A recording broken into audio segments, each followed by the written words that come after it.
আপনার কি জানতে ইচ্ছা হয় না আল্লাহ তাআলা কোন মানুষকে নিয়ে উপহাস করার কথা কুরআনে বলেছেন? আল্লাহ তাআলা সূরা আল বাকারার ১৫ নম্বর আয়াতে বলেন, "আল্লাহু ইয়াস্তাজিহু বিহিম" আল্লাহ তাদেরকে নিয়ে উপহাস করেন।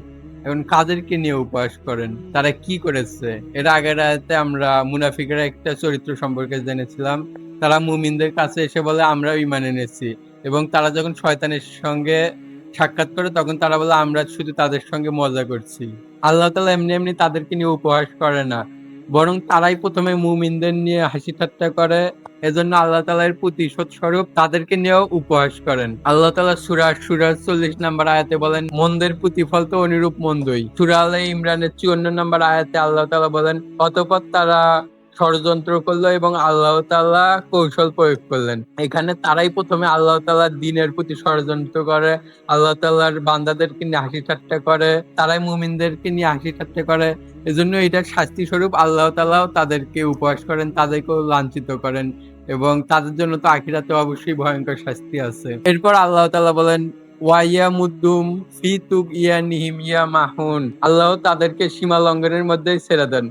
ফলে তারা অন্ধের মতো ঘুরে বেড়ায়। এই বিষয়টা কল্পনা করুন, কোন একজন মানুষ যদি কোন একটা অন্ধকার গুহার ভিতরে একাই তাকে ছেড়ে দেওয়া হয়, সে কি আলো ছাড়া ওই গুহা থেকে বার হয়ে আসতে পারবে?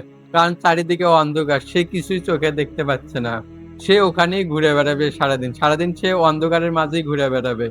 এরকম আল্লাহ যদি তাকে হেদায়েত না দেয়, আল্লাহ যদি তাকে আলো না দেয়, আল্লাহ তাআলা তাকে যদি সঠিক পথে না আনে, তাহলে সে সেই সীমা লঙ্ঘনের পথেই ঘুরে বেড়াবে। আর মুনাফিকদের আল্লাহ তাআলা নিজেই বলছেন যে, তাদেরকে আল্লাহ তাআলা এই সীমা লঙ্ঘনের পথেই ছেড়ে দেন এবং তারা ওখানেই অন্ধের মতো ঘুরে বেড়ায়। শাস্তি সবসময় কষ্টদায়ক হইতে হবে এমন না। বরং পৃথিবীতে আল্লাহ তাআলা তাদেরকে হেদায়েত দিচ্ছে না।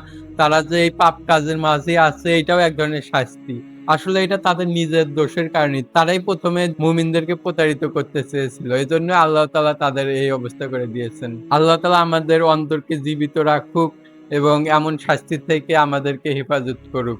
আমিন।